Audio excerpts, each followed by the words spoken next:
sharing our stories connects us. Listen and be connected. Join us for the Conversation meeting weekly at the intersection of community and culture. Hosted by Mario Nunez and Joe King Carter. Good afternoon, everyone. This is The Conversation on WMNF 88.5. If you're listening anywhere in the world from your device, it's WMNF.org. And we know you're out there listening. I'm one of your two hosts, Mario Nunez. I'm seated, as always, alongside my broadcast partner, Joe King Carter. Good afternoon. Look at Joey. He's ready to go. He wakes up in the morning ready to go, and he's really at full speed right after about his third cup of coffee. But Joey, how you feeling this morning? Well, the third cup is where I start. Atta baby. Yeah, I hear you. Hey, I'm doing great. How are you? It's a wonderful day. Listen, I'm already sweating because that's what we're doing this time of year. Yeah. Temperatures are, at 8 o'clock in the morning, it's already 90 degrees. I don't know where we go from here. I think that the next range of temperatures, it goes 70, 80, 90, 100 temperature heat index, 110. After that, everything's spontaneously combusting. About 9 years ago, my central heat and air went out in my house, and to my great chagrin and shock and dismay, it never got below 96 in my house. Ooh. All night. How do you do that? I mean, unless means, you're constantly pouring water on yourself with did you have a fan at least? I had a fan, but it's just blowing microwave energy on you. Hot air. And by the way, think that people, I personally am old enough. Oh my God, I'm going to say this. Go on, Joey. We didn't have air conditioning when I was growing up. The first time we had air conditioning, I was 13 years old, and I grew up under a fan. That's the only way you could survive. An attic fan. Does anybody remember what an attic fan is? We had an attic fan. People that are out there listening now, do you really? Can you recall what an attic fan was, Joey? They're amazing. Oh, yeah, they're amazing. What they pull in, they do a pretty good job of making air circulation. That's what it does. It's still not air conditioned. The attic fan is cool. It's an exhaust fan is what it is. It's designed to draw air into a central location in your house, usually in the middle of your home, and then it vents it out through the roof. And what it does is, you open those jalousie windows. Somebody just said jalousie windows, and I challenge you to spell that, by the way. And by the way, jalousie. You crack the windows a little to increase that force. The only problem that no one talks about with those fans was that you have to dust every 3 months. Dust every 3 months, and I'll tell you what, we knew organically in our home exactly where to stand for maximum air circulation. So when you came out of the bathroom, brother, you didn't dry off completely. Right. You just kind of left a little patina wet on you, and then you stood in that one spot, and it simulated air conditioning. And I'll tell you another thing. Johnson & Johnson never sold so much talcum powder than in the 60s before air conditioning. We'll leave it right there. Joey, we had a good week. I mean, yesterday we had a great day. This is 2 days for us sitting in these chairs. Yeah, it's nice. Yesterday was kind of fun and exciting. Tell everybody what we did yesterday. Because this is rarefied air in the studios of WMNF. And it's beautiful to be. Beautiful to be here. It's wonderful to be here. And what makes it beautiful are the people that are here. Yesterday, what did we do? And the people who are listening. What did we do yesterday? Well, yesterday we were guest on Patricia Alonso's maiden show called Making Connections. Yes, I tried not to step on it this time, and it was a delight for us to be on the other side. She flipped the script on us, didn't she, brother? Yeah, not having to worry about anything. She was asking us talking. questions. Yeah, it was nice. It came off well. I thought it came off very well. And she's going to be spectacular. And anyone who's out there listening, Tuesday mornings at 10 a.m., Patricia Alonso, she is going to be a force as she gets her feet on this. She's an amazing woman, and I look forward to a lot of great shows coming from her. A highly informative and entertaining hour, and she is prepared. We know she's buttoned down, brother. Yes. Because she knew things about you and me that, we hadn't even really discussed with her. Say what? And she said, Joey, we know you're an O-negative blood type. Now, how long have you been donating blood? I said, dang, Patricia. Yeah, she's good. A little too much research. She's good. But today we have another exciting show for you, as we do each and every week. We attempt to each and every week here on The Conversation, today being no exception. Who do we have in studio with us today, Joey? Well, I'm going to say, first of all, before I actually introduce him, I'm going to say this, is if we were gauging the people who come to us and their names, Now, Patricia Alonso's full name is Patricia Altagracia Alonso. Love to say it that way. Only a Latino or a Spanish-speaking person could say it that way. Thank you. Well, today we have with us Luis Antonio Salazar. I love it. I love it. And Really. I think... Not bad for a boy from Bradentown. I worked on that. Luis Antonio Salazar. That's not just Salazar. So, is that not the character out of a 19th century novel who has a sword in hand and he's swashbuckling? Or he was second romantically through the world. Or listen, adventuring. I'll give this to you, and Luis can acknowledge this for your consideration. He might have been the next character in line by Cervantes if Don Quixote hadn't really. If it hadn't been Don Quixote, it might just have been Luis Antonio Salazar. Absolutely, it's a great name. Sancho Panza still plays, by the way. Sancho had to be there because Sancho was. So, Luis, welcome. Thank you. I also have a very good telenovela name, by the way, too. Oh, yes. No, you absolutely do. You was a protagonist in some telenovela somewhere. 100%. Univision, are you listening? So today we have Luis here, and we're going to talk about the issues that bring him to us. But as we always do on our show, we delve into the personal narrative. So we start right at the beginning every time, and we say, where did you grow up? So I was born in California in this place called Pomona. It's in LA County. My family eventually moved to Arizona. I grew up in a small town called Sahuarita, Arizona. It's about 30 minutes from the U.S. border. I spent all my life there, to be honest with you, until I left to go to the Navy when I was 18. But I grew up in the middle desert. 30 minutes from the border, I got to see a different side of America. Very, very Latino, but Mexican Latino. I didn't speak to a person that wasn't Mexican and was Latino until I went to the U.S. Navy. And I remember his name. His name is Raul, and he was from Puerto Rico. And was the first person I ever spoke Spanish to that didn't speak Spanish like me. Right, so, they didn't have your dialect and didn't have your culture and your customs. Very cool experience. Right. But it was a small town, probably about 1,000 people when I lived there. It's grown since because of Border Patrol being in the area, and they all are one of the strongest police forces, so there's a lot of people that moved into the space. But growing up there was very rural. My neighbor was about 2-3 miles away from my house. Wow. We had, I was what we called ourselves little desert rats. Because I wanted to ask you, Luis, as you expound on desert rats, what was it like? Because, you're growing up in the desert, quite literally, so you have to be very knowledgeable of what's poisonous, what's not. Be careful with that plant, be careful with that animal. There's things like scorpions and different animals, spiders, the different things that you have to... How was that? So you learn two things from a very young age. That's the U of A, which the University of Arizona fight song, because we all love the Wildcats. Go Wildcats. Go Wildcats. Go Wildcats. I'm a lumberjack. Forget the Sun Devils. I'm a lumberjack, but I love them Wildcats too. But yeah, we call them the Scum Devils, but God bless them. You see where we're going today, boys and girls. Scum Devil. But the second thing you learn is how to back away from a rattlesnake. Right, when you're in the desert. As a young kid, that's what your 100% parents... And how do you back away from it? So the first thing you do is you freeze, and then you slowly take 2 steps back, turn and run. Okay. Or run away as fast as possible. Get out of range from that strike. Yeah, get out of range of strike because they sense heat, right? They sense the motion, so you want to slowly back up and get out of the way and get out of town, right, as fast as possible. But yeah, there's all sorts of things. So I'm going to jump the shark now. Okay. Did the movie Rango resonate with you? Did you see Rango? Wasn't that the cutest animation ever? Yeah. Johnny Depp. Yeah, it definitely was. There you go. Growing up in the desert, I didn't appreciate it when I was there. I hated living in a small town. I was gay. It wasn't very friendly to what I wanted to do with my life. I was too big for that place, right?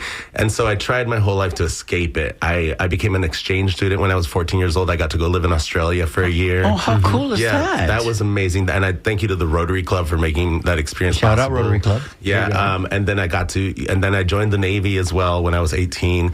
It didn't take... it took until I was about 36, I'm 43 now, to really appreciate going home. right? And seeing that place for the beauty it That's is. not uncommon, by the way. Yeah.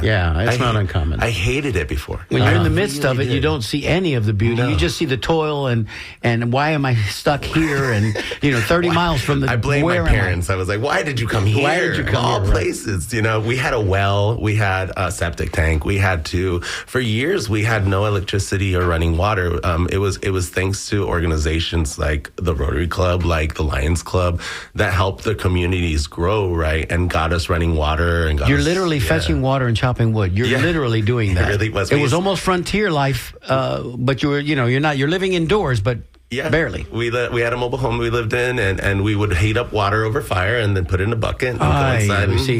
You've come a long way, mi hermano. You've come a long way. I'm not ashamed of that, though. It builds character. It made us who we are. It made me appreciative of all the things we have. Luckily, my family has everything now. We're very fortunate, right? And they have air conditioning, like you were talking about earlier. I grew up with the first car we owned with air conditioning, I think, was when I was probably almost 17 years old or 16 years old, because we were poor, you know what I mean? And you got what you got. And maybe everybody around you was the same way, Luisito. So it's not like, you knew a big difference. Nobody knew. We grew up in a rural town with people. The one thing that I loved about it is the people that were there, they cared about each other. They really took care of each other. I remember we would talk to our neighbors that were far away, but we made sure, they were older. Sure. We made sure they had food, made sure that they were taken care of. We would go to the grocery store for them. And Cariñoso, cuidadoso. You guys looked after each other. Absolutely. And that was the good part of growing up in a small town. Everybody knew everybody. Right. 1,000 people? When I used to go, when I was kind of a little rebel when I was 16, 17 years old. Yeah. So we used to go drinking in the desert.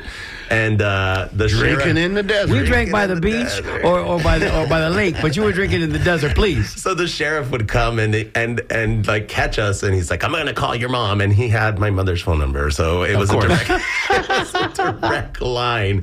He knew us, and we knew him, right? So it kind of was that kind of town, that kind of America. And now that I think back on it, it was something that probably doesn't really exist that much anymore, right? Right. Community. Right. It was a border town in the desert. So does that mean, just so I visualize this, is this a desert like a desert? Yeah, the desert. Are there any mountains in the background? It's where I live. It's a valley, right? Right. So we're on the foothill going up to the mountain, but it's in the valley, and we're surrounded by copper mines where I live. But it is desert. Anything green there? Are there trees? No. The highest tree is probably about 6 foot. I have a good friend. That is so unique. That is such a unique environment in which to grow up. It shapes you. It does. It absolutely shapes. And probably shaped your desire to get out of there as fast as you possibly could. And then, wait a minute, full disclosure, because he buried the lead here, but we want to ask you about your siblings as well growing up. So we'll get to that. But Joey, he mentioned earlier, he grew up in the desert and he joined the armed forces. What branch? U.S. Navy. The Navy, bro. Let me get some water. Can I get some water around me? Can I get water? Yeah, well, I was. Can I be on a boat? I was actually a swimmer my entire life from the age of probably 3 or 4 years old. I swam competitively. Oh, there you go. So it was just natural, and it was my ticket out. I wanted to go to college. My parents couldn't pay for it, and I knew it. Right, I knew that wasn't going to be an option, and I didn't know how to go to college because they had maybe gone to middle school. Right. And that was my ticket to get money to go to school. Smart. And I didn't know any other way. And I was like, you're going to have to bear with this for a couple of years and just do what you got to do. And it really opened my eyes to a lot of things. I did do some traveling when I was in high school, like I told you. But going to the Navy, I literally have been around the world. I have been around the world on a ship. Amazing. And I've got to see amazing cultures, amazing people, and countries that most Americans don't get to go to. And a side of it that they don't get to see as well, which I really appreciate that. How would you? Because this is one of the criticisms of our even our politics is that too many Americans don't understand their place truly in the world and what's really going on and what real life is really like outside of America. What would be your summation of all that? Why that's so important? It's important because I'm going to tell you right now, I think as Americans we can be a little arrogant and think that this is the best place to be. Absolutely. Right? So to see yourself outside yourself, an introspective look, right? Number one, we all sound like John Wayne when we go overseas. That's our accent, John Wayne. No matter where we're you're all from cowboys. in America, we're all cowboys. Yep. Yes. And not the Dallas Cowboys, by the way. Sorry, Joey. And we also, and the way people see us, right? The things people think of Americans and the stereotypes that they have, which they do exist, and we do have an American culture, which we don't really understand that the things we share as an entire country. We have we export to other countries, right? Yeah, that people really, really love. People see this. People truly do see America as a beacon, right? And as someone to look up to, and guidance. As a country. Yes. Lately, I think that's been fading, but we need to work on that. It's been tarnished. It's been tarnished. Definitely. Taking a broadside for sure. Right. But we are known for unity. We are known for doing great things. We went to the moon. I mean, this is because we were challenged to do so. We did this, right? And it's great to see that perspective from people outside the U.S. At the same time, you also see the things that they don't like, right? Our arrogance, our vision that we are number one anywhere we go. The military might, that kind of, leading with the tip of the spear, so to speak. Yeah, but it's interesting when you go overseas as well to see how welcoming people can be, right? Because when you go overseas, a lot of, say, the Middle East, right? I've been to the Middle East. I've been to Bahrain. I've been to United Arab Emirates. I've been to Saudi Arabia. These are all countries that some Americans are very scared to go to. People are very wonderful there. They're very welcoming. Mm-hmm. It is part of their culture to welcome strangers. I think Samuel Clemens, a.k.a. Mark Twain, had it right. And I'm going to paraphrase the quote, but he mentioned that travel and the fact that you can meet with other cultures and communities is a death knell to things like fascism and narrowness of thought and narrowness of mind. So, you had the experience with the Navy. I had the experience with the airlines. As a flight attendant for 30 years, I traveled quite extensively. And the first time I can remember being in South America, the first time I can remember being in Buenos Aires, I went to a grocery store. And I went to buy something at the grocery store, and I was engaging in conversation with the grocery store owner. And we're talking to each other, and of course he understands my Spanish perfectly, but he also understands the dialect is different from Argentina. Mm-hmm. So the first thing he tells me is, "Caballero, eres de Norteamérica," and he asked me if I was from North America. Exactly. And that was the first time in my life, and I'm an adult already in my 30s, well into maybe my 40s, I'm thinking I'd never thought of myself as a North American. American, certainly. But when you think North America, because they are South American. Yeah, that's right. And it's all part of the Americas because you've got Mexico and Central America included in Canada. Mm-hmm. But we have a place in this world, and it's very unique. And to, speak to how that made you feel, Luis, when you were traveling, representing our culture and our land. It did. And one of the greatest lines that I've heard while I was traveling was actually when I was in Mexico. And I said, "Oh, I'm American." And they were like, "Oh, well, so am I."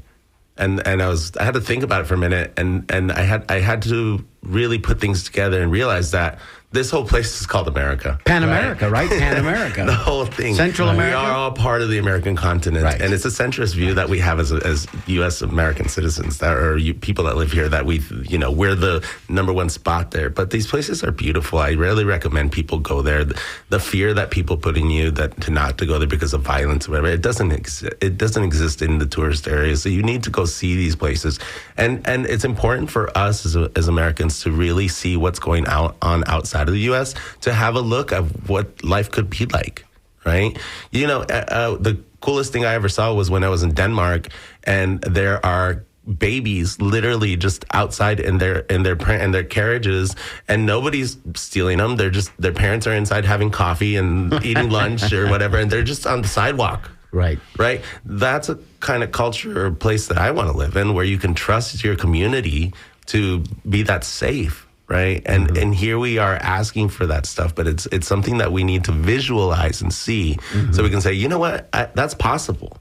Yeah. Going outside the U.S. too and hearing what we do is important, because we need to know who we really are, not what the people that we really like always tell us we are. We need to hear from people that don't like us what we are too, because the only way to fix those relationships is to fix those broken links.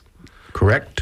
siblings. Correct. We missed that. Very well said. We missed that integral part of your relationship with in your youth. Did you share this with anybody? Did you share your desert hijinks with anybody else in that trailer? So yes, I have one brother, one sister. They are 9 and 10 years older than me, so I was a little whoopsie. So it was cool. Like my brother and sister were like second parents to me, to be honest with me. My sister was not allowed to go on dates unless she took her chaperone, which was me. So I was always the fun chaperone that ordered the shrimp and steaks at the dinner date to make that date a little rough for the guy. But it was fun. How much fun did you have? You have to take care of my kid brother. Yeah. And you were exposed to things that, ordinarily you might not have at that age, because I was also 9 and 7 years younger than my brothers. Wasn't the whoopsie. The way the story is told, I was the only one they went after, but still the age difference. And it could be one of two things. It could be daunting, and it can be kind of off-putting, or it can be something you feel very protected and very nurtured because you've got your older siblings that are really looking out for you. It sounds to me like they were really looking out for you. They loved me very, very much. My brother sent me to the first day. My brother was a punk rock guy.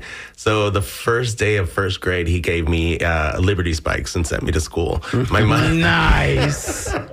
My mother almost killed him, but he was a fun guy, and my sister was the same way. I think because of them, I really learned to truly. I was born in the 80s. But I remember the last end of it. But because of them, and they were going through their teen years, I got a real appreciation for not just pop from the 80s, but punk rock, alternative, and hard rock, sure, alternative, because they were both different worlds, but they loved each other, and I got to hear these different cultures collide, right? These pop stars and rock stars that would be fun for them, and it gave me a really good Rolodex in my head of music that I like. How'd you do in school?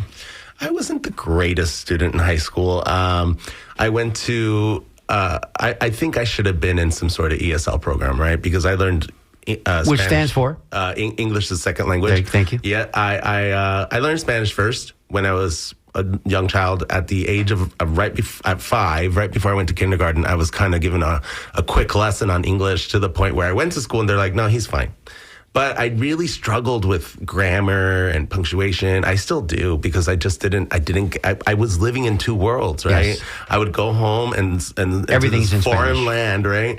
And then I'd go to school and it was all English. And in that day, it was really discouraged. That people really discouraged you from speaking Spanish at school, right? It was really assimilation, really looked down upon. Mm-hmm. So, and my parents just did not want us to forget it. They were hardliners on teaching us Spanish and making sure that when we wanted something, we asked for it in Spanish, that we could answer in Spanish, that we, in the Latino family, when you go over to a house, you say hello to everybody. If you don't give them a besito, of course. Yes. Un abrazo, un beso. So those customs were ingrained in me, but I did live in two worlds, and that made school difficult for me. And I was also gay, so I was being picked on the entire time. I hated it. When did that come to you? When did you realize that you were a little bit, I think I knew my whole life as a young child. I just knew something was different. I didn't know what to call it. Right. I didn't know what to call it until I was much older, probably around 13, 14 years old. And then I realized, However, Joey,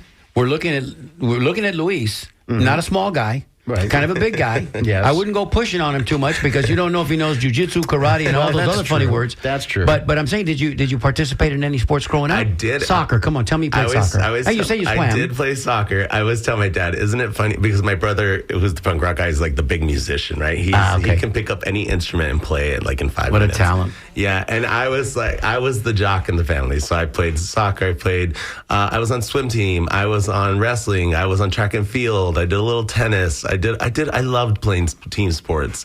And I always tell my dad, isn't it funny that your gay son's the jock, Dad? That is perfect. And he's the same type, right? Like I am very much like my father. Like we have very similar personalities. We love sports. We love to play sports, right? And to be very funny, very outgoing. And I hung out with my dad a lot because when we were kids, we didn't have we didn't have a babysitter. So I would go to work with my dad, and he drove like this big UPS truck looking thing. Like a panel truck? Yeah, and he delivered oxygen. So I would, in the back of it, I would have like a little bed, and I'd go to work with him. And all the free oxygen you needed. All the little old ladies used to give me sodas, toys. Oh, there you go. Your life in the desert was an adventure in more ways than one. It was. I used to pee out the door with the door open and going down the highway. That's a visual. And on that, as a small child. And on that, let's take a little break here. We're going to do a station. ID and an idea.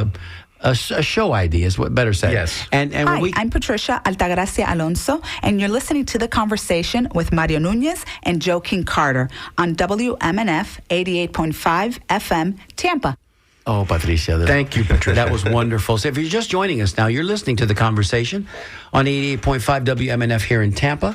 We are talking today with Luis Salazar, who is just regaling some of the wonderful stories of his youth. We're going to get into what he's been doing since his professional adventures here, and especially in the Tampa area. But we'd like to also give you the phone number now in case you'd like to join us here on The Conversation. You can call us at 813-239-9663. Always send us a text if calling is not an option. 813-433-0885. Emails graciously accepted. And of course, Jessica Green, who is our engineer producer, will read those for us if they're appropriate. She'll read those for us. DJ@WMNF.org. Yes. So now let's you in the Navy and you're out of the Navy, and what happens next? So I roamed the earth a little bit because I hadn't tasted freedom in a while. I roamed the earth. Yeah, very nomadic sounding. Very nomadic. Did you have a direction where you? Nope. I just would buy plane tickets and go somewhere. Wow. Yeah, I would work for a little bit and then just travel to wherever I wanted to go. I lived in a Solito. Yeah. Okay. Sometimes, yeah. Yep. Sometimes that's the best way to go, to be honest with you. Of course. And after a few years, I was like, okay, this is it. I got to go to school. I did this for a reason, and my parents came here for a reason for me to accomplish things, and I really had a... And where did your parents come from? From Mexico. Yep. My mom is from Nogales, Sonora, and my dad is from Jalisco, in Guadalajara, Jalisco. Yep. See. And that was a big reason why I went to the Navy as well, because this country was good to my family. Even though it was rough, it was good. We had a lot of things that I saw my cousins in Mexico didn't have. Right? I had Christmases, I had family vacations, I had all these things that, they really tried to make us have what we consider a normal upbringing. So I was like, okay, I got to go to school. I'm going to be the first one in my family to graduate from a university, and I really made it a goal. I ended up going to community college in Tucson, Pima Community College. I was an Aztec there. And then I went there for about 2 years and then transferred to Northern Arizona University. We're the Lumberjacks, which is a fabulous school up in the mountains in Flagstaff, Arizona. Shout out to Flagstaff. Flagstaff is cool. And the Lumberjacks out there. But I was there, and I never lived in anything really that cold before. So it's really... And when I said cool, I meant really cool because it is cold up there. It snows from Halloween to Mother's Day. So it's... Wow. Yeah. And deep snow. I experienced the first time I ever experienced blizzards, whiteouts, whiteouts, having to wear those ugly snow boots. Like it put everything on just to go outside. It was great, but it was a great community. We walked everywhere. Like I used my car maybe once a week to go get groceries because all the students were just like, it was very accessible, walkable city, and I learned to love that place too. And I really miss college, to be honest with you. I had really good friends. I had a great experience. I went to school for public relations. I can relate to that. It's a fun time in college. Fun time of your life. Yeah, I mean, really. Yeah. And with that degree in public relations, I got to do cool stuff too. I got to intern with the Phoenix Suns. I got to intern with Tampa Bay Rays. I got to intern with Telemundo. I got to experience for the first time political stuff, right? Because when I had an experience when I was in college. Because like I said, we walked everywhere. I was walking to school, and there was a law, I believe it was SB 1070, which is called being pulled over while brown in Arizona. And I was walking to school, and on my way to school, I got stopped by immigration. And they were like, please declare your citizenship. And I didn't cooperate. I said, I'm not going to answer that question. I'm just trying to go to school. Right. It got a little heated, and it really made me feel for the first time like, I fought for this country, and I'm just trying to go to school. Right. And there's a man asking me where I'm from in my country. Like, this is not okay. Yeah. It made me very angry. Very, very angry. Mm-hmm. And that was when I decided I was going to do something about it. So I joined the Arizona Students Association, which was a group at my college that went and lobbied for student rights. At that time, the biggest thing we were lobbying for is not having guns on campus.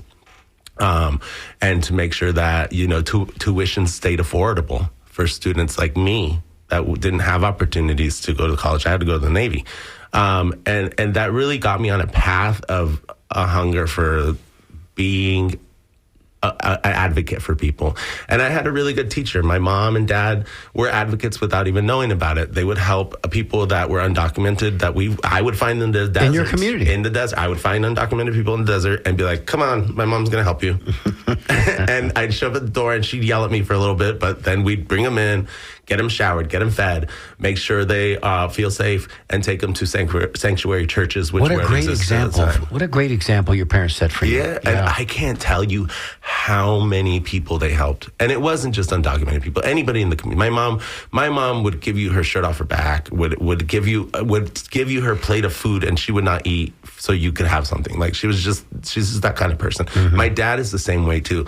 I always joke because I would say my dad is the first person who made me break the law when I was little in his big truck, right? So we had peeing out the back. Was that against the law? That was another one. but we would take the people to the sanctuary church, right? Because it's human beings. Like, what are you gonna do, right? And he would just sit me in the front, and I'd put my little Walkman on, and he'd be like, "Just look normal," and I'd be like, "Okay." And we'd have like 10 people in the back and take them to the sanctuary church. I'm not ashamed of that. I really like helping another human being is a pleasure in life. And that's what I continue doing to this day. I really enjoy being an advocate and helping people. And I learned that in college. I also learned in college, and it's kind of sad to see this going, how to question man, right? How to think independently, how to research, how to find out things for myself instead of relying on other people to do it for me. I had some excellent professors that were very, very good at teaching us, giving us the tools we needed in order to think independently. Fostering that independence. They really did. And funny enough, one of my professors was from Tampa, and he got me the job. He got me an internship. That's how I ended up in Tampa. He got me an internship out here, and he said, "Hey, I think you'd be perfect for this." What was his name? Dr. Phillips. He's at NAU. Yeah, he's a great guy. Mm-hmm. And I ended up here. I had a choice between coming here and Miami. I'm glad I came here. No, we were beneficiaries for that decision. Thank you. Yeah. So what year would that be? That would be 2015 is when I officially came here. January 2015. Ago. I really love this city. I have lived in a lot of places. Mm. I can't even tell you the names of all the places I lived. This was the first place I ever felt like this is my home. I have to fight for this place. I have to be part of this place. It's ingrained in me. I may not have been born here, but trust me, this city adopted me, right? And I love this city. It's pretty obvious that your parents both have put this wonderful public servant's heart in your chest. And I think the people that are listening now are kind of learning that about you. But they need to know also that you're not through. You're in your midlife. You said you were 43, Luisito. You were right there. And we know that you are the president currently of the LGBTQ Hispanic caucus. Let me correct myself because I'm a member of the Hispanic caucus. It's a lot to get out. You are that as well. I am. But you are the president of the LGBTQ caucus, Democratic caucus here in Hillsborough County. How did you come to that leadership role? Please talk about that. So, funny enough, I was looking for work. I had no idea that I was ever going to be this involved in the caucus. And I'm president right now, and I'm now in my second term. I used to come to their meetings because I do social media. I work in social media. So I used to come looking for work and to make money, right? I needed to eat. Opportunities. And to build my resume. I ended up becoming their political action chair. From there, I organized in the community. So I was in charge of doing outreach. I set up, right now, our caucus has 4 events a month where we do stuff in the community. One of them's a meeting, but the other stuff is actually being in the community. Outreach. Doing outreach. Right. We hand out things like Narcan, fentanyl strips, take-home HIV kits, pregnancy tests, condoms, lube, things that keep people alive. Now, let me do this real quick. I know that the average person out there probably knows what a caucus is, but I think there might be people out there that don't. So let's start at ground zero real quick and then get back to that. So, how do you define a caucus and what does that mean? A caucus is an organization that is identity-based. So us is LGBTQ. You go to the Hispanic one, right? And it's a group of Democrats that fight for that community. Right. So that's a caucus, a Democrat caucus.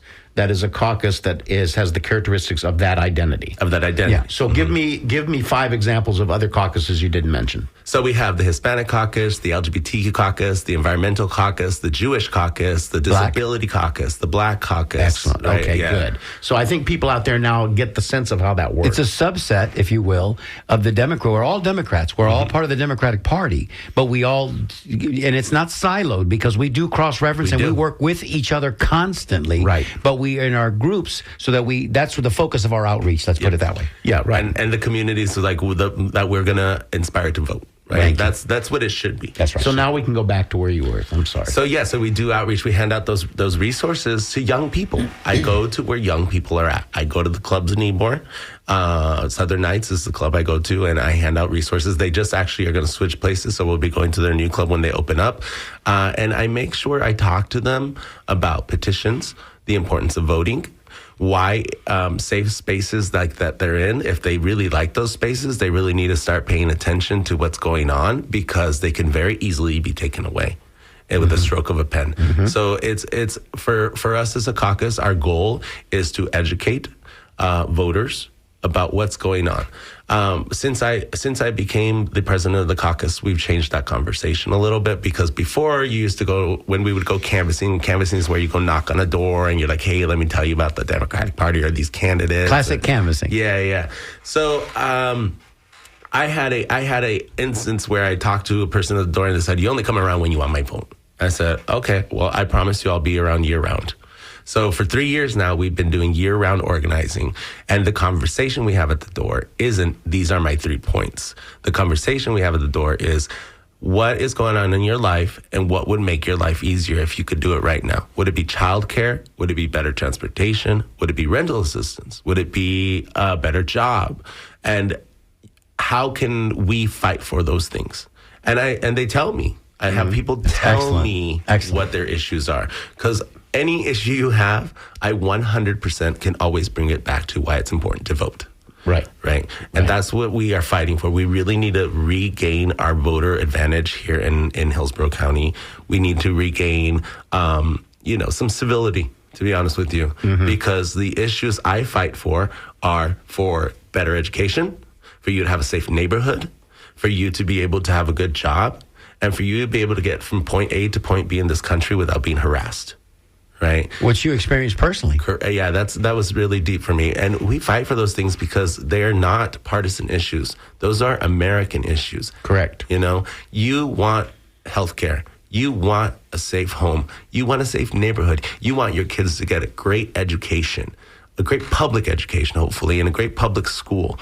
And, that takes all of us really working together, not just Democrat, not just Republican, or wherever you are. I bet you believe in those values. The boomers, yourself and myself, Joey, we've kind of outlived our usefulness, as it were, and we're at the end of our life cycle. How dare you? Well, I'm sorry. I'm sorry, Joe, to be the bearer of bad news. No, but I'm just getting started, buddy. In the sense of the policies and the policy making, we've kind of maybe even overstayed our welcome a little bit. So now our offspring, which our son is 42 years old. Sally, my son's 42 years old. So right there with Luisito, that it's up to them now. We have to pass the torch, and we have to let them have their moment in the sun. We do. To carry the mail, as it were. Yeah, and we need to step aside graciously. Step aside and give them the tools. And give them the tools, exactly. And support when possible. Yeah. Always give that support. We really fight for, people. I really, really stand up for people even younger than me that are involved, because it is time to pass on the torch. 100%. Because I don't want to do this forever, to be honest with you. This is exhausting, always being on guard, right? And you age out pretty quickly under that tension all the time. And I think that's half of what, we'll just call them the bad people. What they want us to do is just get exhausted and give up the fight. But we can't. We can't afford that. Even if I was exhausted, I wouldn't quit, to be honest. It's ingrained in me. But giving young people the opportunity to grow, to learn, to become leaders, and be elected. is really important because they are going to be the leaders for the next 40 years. So it's important to put people in there that are going to make good decisions. Is this a good time, Joe, to maybe make a little small inquiry of our guest today? Because it's obvious to everybody who's listening. It's certainly obvious. It's not lost on Joe and myself that Luis is ramping up. Luis is ramping up to represent his community in a much bigger way and take that next big step. I don't know if you want to break any news here today on the show. That's fine. If you don't, we'll have you back when you're ready to. But can you see yourself in public office? Most definitely. I want to run for something. That's not a secret. And not run away from something. Not run away. There you go. I'm just saying. I need to find something that would be good for me. I really love local. There's your slogan. I'm running for you. I'm not running away. I'm not running away. I love. Way to go, Joey. Way to go. I love local stuff. So city council is really on my radar right now. I think that's a spot where you can actually make a lot of change. And if you don't know, big things happen locally. Right. So that's why local election and municipal elections are so important because the roads you drive on are decided in those spaces. Taxes you pay.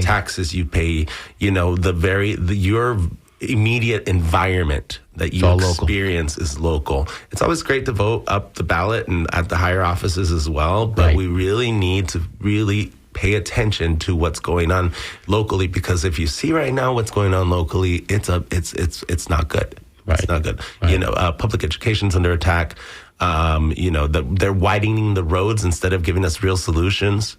Right. To transportation. Yes. I've often said that, Luis. I've often said that, it's like the big guy that's, trying to lose weight and he instead of making the effort to either, eat more nutritiously or exercise more and lose the weight that way, he says, in the meantime, what I'm going to do is I'm just going to buy bigger pants and be more comfortable and that's the same thing with adding more lanes. Yeah, you're adding more lanes to a highway. You're just going to get more traffic. Yes. And the gridlock will continue. Well, also, as Luis knows, that I've worked with FDOT in my political life in Ybor City, and FDOT has done some good things.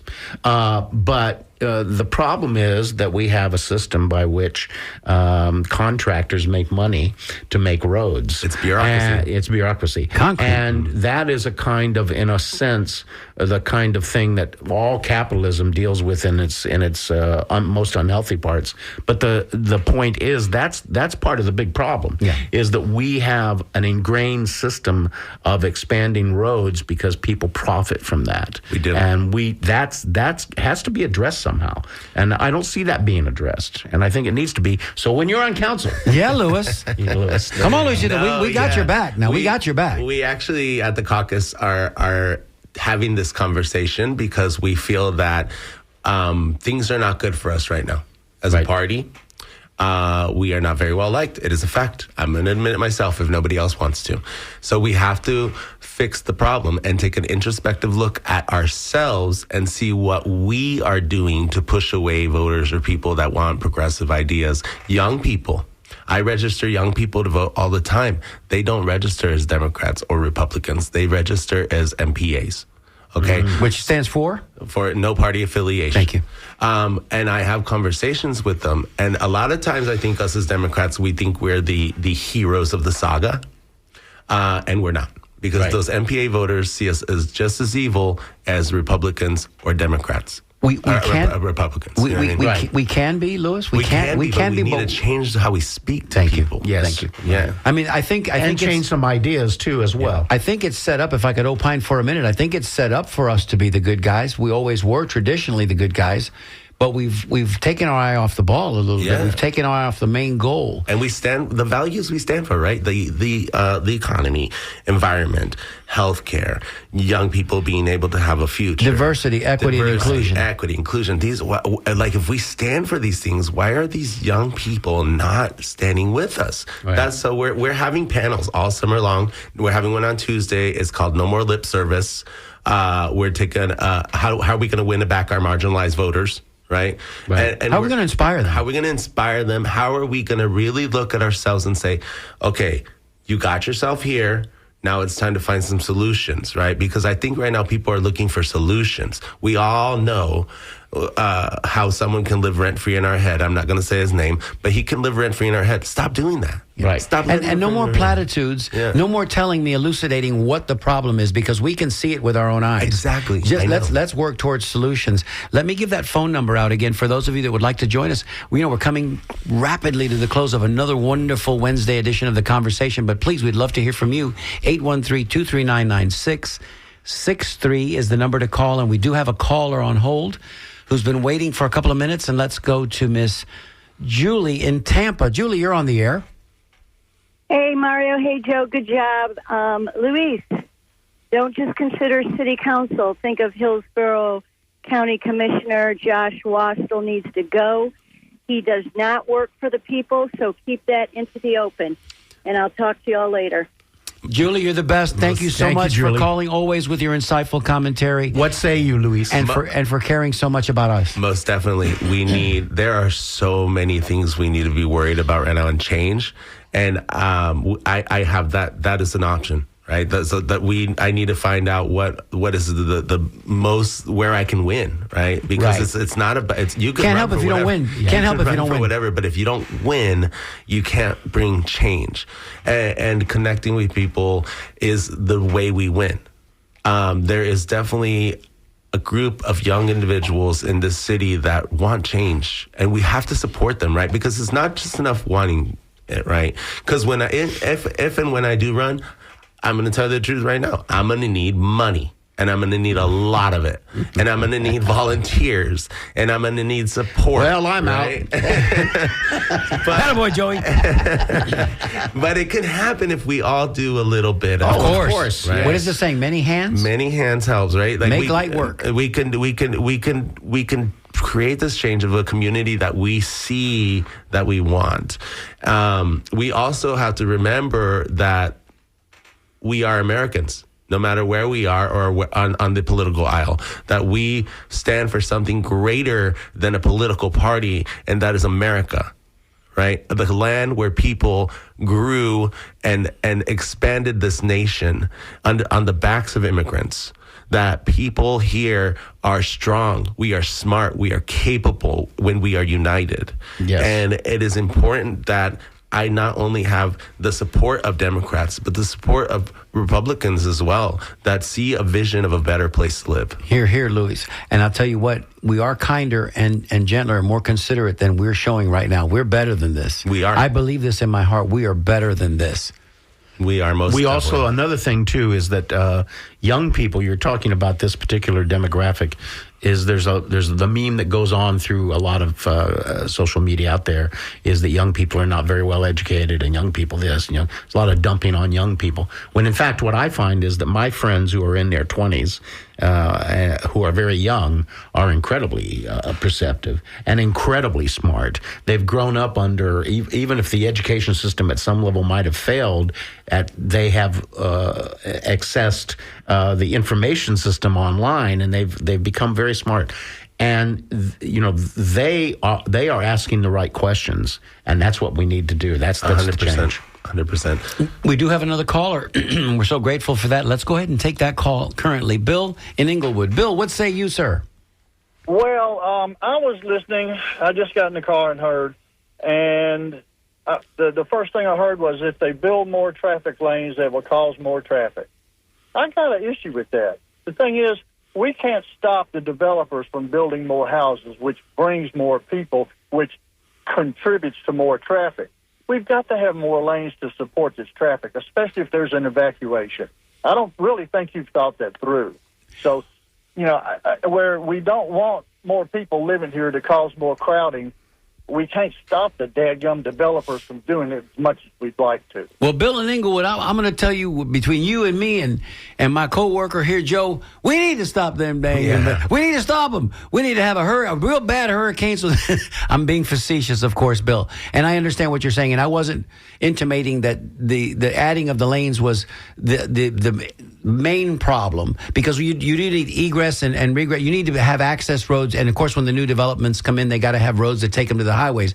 But I wish that they would make those new developments at least affordable housing for people. Thank you. 100%. Now you got our attention, Bill. Yeah. Or plan better, right? And by saying that we can't stop the developers, we can if we vote right. If we vote for people that don't let that kind of stuff and at happen. very least, we can probably slow them down or give them pause. Yeah. Right now, I think they're coming at us willy nilly because they know it's wide open. It's the Wild West. Bill, let me say, Bill. There is that, but once you vote for them and then the developers get their money in them, they change their mind. Yeah. Well, Bill, let me just say real quick that I'm sorry if my words were misinterpreted. I don't mean that we should stop developing roads. What I meant was that in addition to roads, we need to be addressing some kind of mass transit for people who don't want to drive their car everywhere. And at least in the city, And right? that would help alleviate some of that stress on those roads. So if we got some good mass transit in place, and I'll tell you that I live in Ybor City, and I live 2 blocks away from the trolley, and if I need to go downtown, do you think I'm going to drive my car downtown and pay expensive parking and go through all that mess? I just jump on the trolley, and you know what? It's really nice, and it happens to be...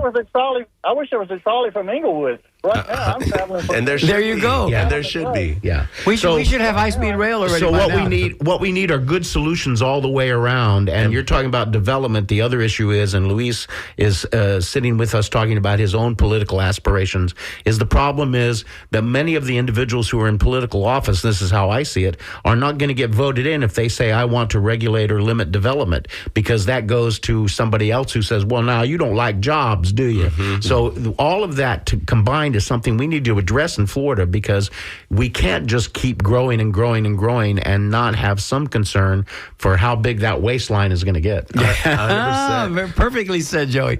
Bill, thank you so much for listening and for taking the initiative to call in. Thank you, Bill. We appreciate you. I've been listening to 88.5 for, about 30 years now, and I love it. Well, you are no stranger to us because you've called us before, and we know Bill from Inglewood. So thank you, sir. Thank Be you, safe Bill. out there. Like, All right, bye-bye. Bye-bye now. I'd also like to add to Bill, we're not saying not to bring jobs. We're saying to plan better, Absolutely. right? We want jobs. Yes. Right? Use that money Responsible planning goes a effectively. long way, doesn't Yes. Yeah.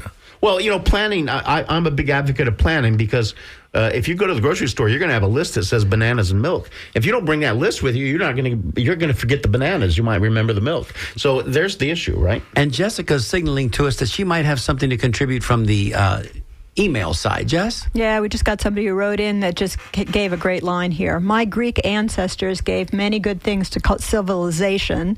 Politics is not one of them. We like that. We like that. Well, yeah, but democracy is not a bad idea. It is not. It is Yeah. not. And it's Still the best idea on the planet, correct? Yeah. I mean, it should be. it's flawed. It has its problems, Yes. but we can still work within the constructs of the frame and make it as best as we can, make it as good as it can be. Look, I mean, I think now, and Luis, address this real quick, more people now are conscious of the Constitution than ever before, because it is right in front of us. And now we're faced with this dilemma of, is it party over Constitution? It's the Constitution that makes the United States what it is as a political entity and just as a vibrant society. We have to have rules, and the Constitution gives us that. It does. And while our system is not perfect, and no system is, it is the system that's worked the best, and it's the system that we have to fight for as the people.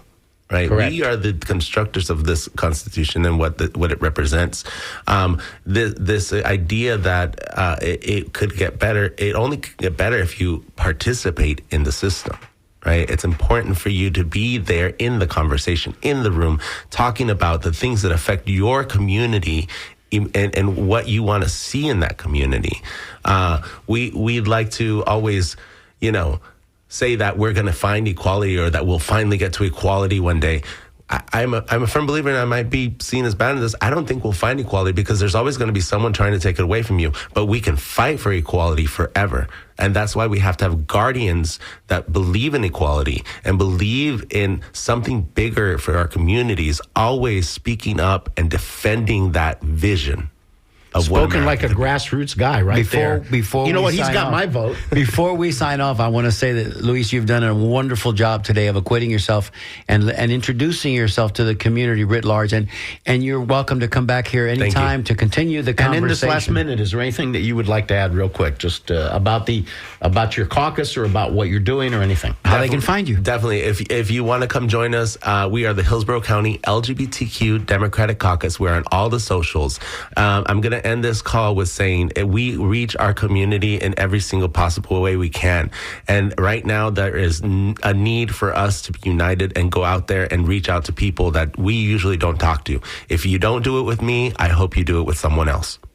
Excellent. That's wonderful. Joey, what say you? What's in the offing? What's coming up next? Do we have anybody we need to thank? Well, we do. I mean, first of all, I'd like to say special thanks to Jessica Green, our super board op, without which we could not even do this. Thank you. And also, I want to say thank you to Cheryl Hill, who's been staffing our phones and answering our phones today. Thank you, Cheryl. She's amazing. Makes a mean cup of coffee, by the way. Yeah, that's what I hear. And then coming up next after the news break, it's the Music Wednesday with who? Say hey, Sam. I'm just Sam. Sam is coming up, folks. Stay tuned, everybody, because today she's going to be joining us in her brand new time slot, and she is wonderful. You're used to listening to her at 6 o'clock in the morning. Well, no more. You don't have to get up anymore at that time of the morning to be listening to Sam. Sam's going to be coming at you in just a couple of minutes. Luis, thank you. We love you. Thank you so much for being here with us. Thanks, everybody, for listening. You've been listening to WMNF Tampa.